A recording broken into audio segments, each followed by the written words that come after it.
You are to endeavour by every possible means to open an intercourse with the natives and to conciliate their affections, enjoining all our subjects to live in amity and kindness with them. King George III.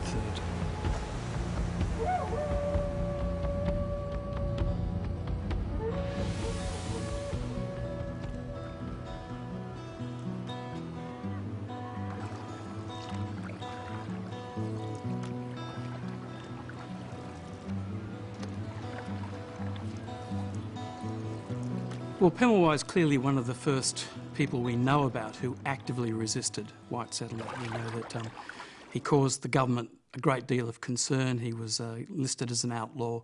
There was a price put on his head. So perhaps as the first in the Sydney region, he has special importance. This war wasn't a scrap between a bunch of Bidjgals and a bunch of British. This was a war of worlds, of two different worlds. The British believed in their world, and Pemulwuy believed in his. And the British had every right to believe in their world, and to try and preserve it. But not in Australia. They had a right to do that in Britain. Pemulwuy had a right to do it here. In fact, he was the keeper of it. So he was the keeper of the nature of old Australia. Pemulwuy was a Bidjigal man. Bembel means earth. He had that as a child. When he grew to be a man, he became Pemulwuyan, the earth and crow. And that's what his name represents, the earth and the crow. And in all reality and intentions and purposes, if he was to return today, he might not recognise me as being part of his clan, you know, because he wasn't very impressed with the mix of cultures. He preferred that we stayed within our own peoples. Aboriginal people were very careful about their genetic health and their population levels. And he was a child that was born with a turned eye. Now normally a child that showed an obvious deformity would have been, well, people would have expected that child to be sent back to be reborn again. And it was generally thought that humans, like everything else, came from the land.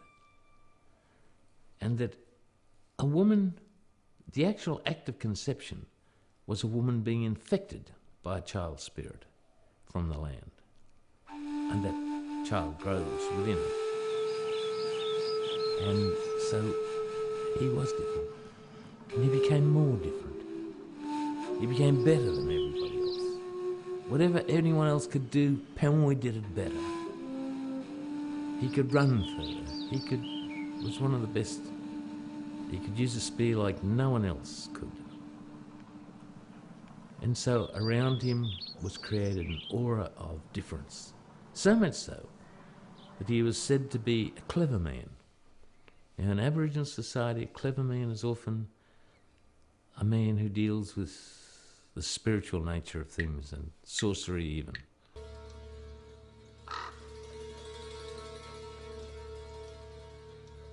Yeah, he was a Karachi man. He was a real lawman. He was a well-trained doctor. Not so much a witch doctor, but a doctor. You know, Aboriginal people had forms of heart massage too. You know, they lived for a long time. And let's remember, people, let's get this serious and straight to the fact. We were running as fast as emus.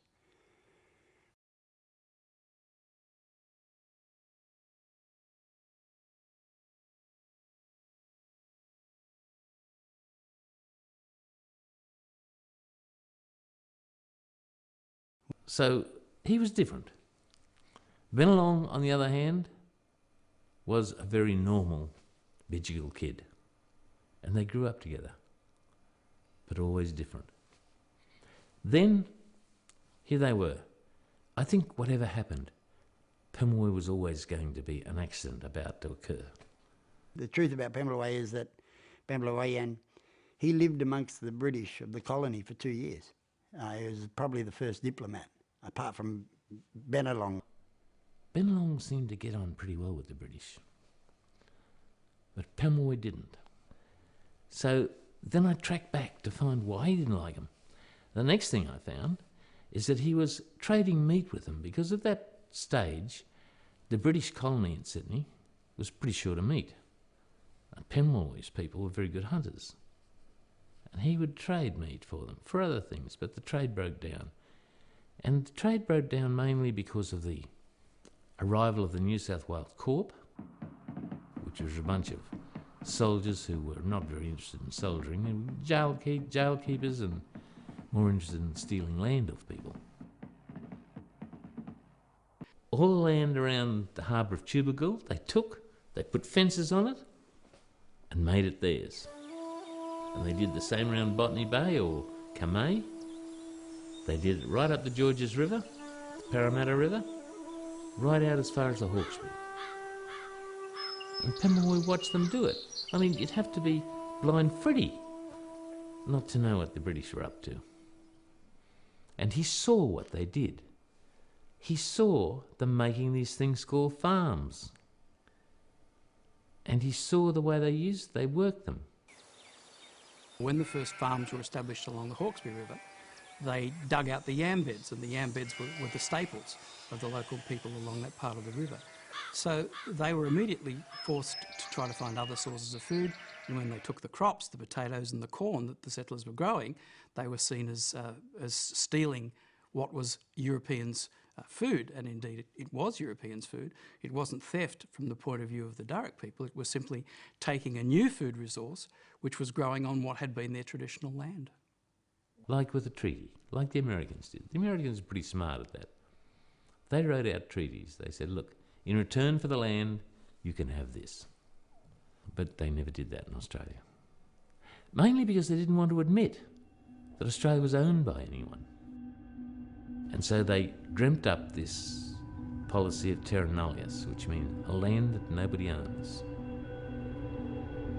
And on the basis of that, they then justified whatever they did.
McIntyre was responsible. He was called a gamekeeper. What he was a provisioner. He was the equivalent of an army provisioner. And this was an army that was trying to eat off the land. Now, they couldn't eat off the land because if they went out there, they'd either get lost or mysteriously they would die. I mean, Pemulwuy is said to have killed some 20 people before all this started. Now, if he did that, guess why he did? He found someone wandering around on the land stealing what was the economy of the Aboriginal people. So he killed them, which is what would happen in anywhere else in Australia. And he was basically, fighting the lawbreakers, the people who were breaking the law of this land, of this country. And so, it depends on what side you're standing on. He was seen as a renegade, as someone who was, a lawbreaker, but he was actually enforcing the law in an Indigenous sense, yeah. So McIntyre was central to this. McIntyre was probably a crooked provisioner. Probably most provisioners have been crooked, so McIntyre was nothing special. It was just that he took on Pemulwuy, and he believed he could deal with Pemulwuy by intimidation. But with Pemulwuy it didn't work. So he went out there, armed himself, and with armed New South Wales Corps soldiers with him.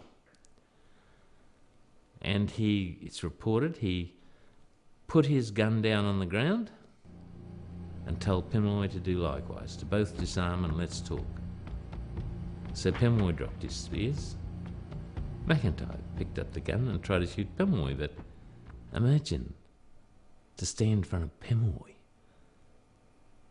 with a spear in his hand and think you're going to shoot him before he can stick it in you. And of course he killed McIntyre. And he did that by spearing McIntyre with a death spear, which was armed with 2 rows of barbs, stone barbs. And the idea of the death spear was that when the person was speared, when the spear shaft came out, the stones would stay inside. So they'd break off and stay inside. And then, of course, over a period of time, the person who'd been speared would die.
And eventually he did this thing that a lot of the Europeans did. A bedside confession, you know, I have done thee wrong. Before the eyes of my God or whatever, I confess to these things. In thought that such a confession would somehow remove the guilt. And he did that and was reported on by Collins and Dawes, both. And he confessed to all sorts of depredations.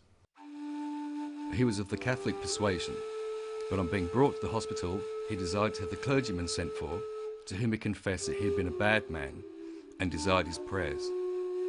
What contention? He wasn't specific, but he indicated that he'd done many things that he shouldn't have done in his life, and clearly killing Aborigines was one of them.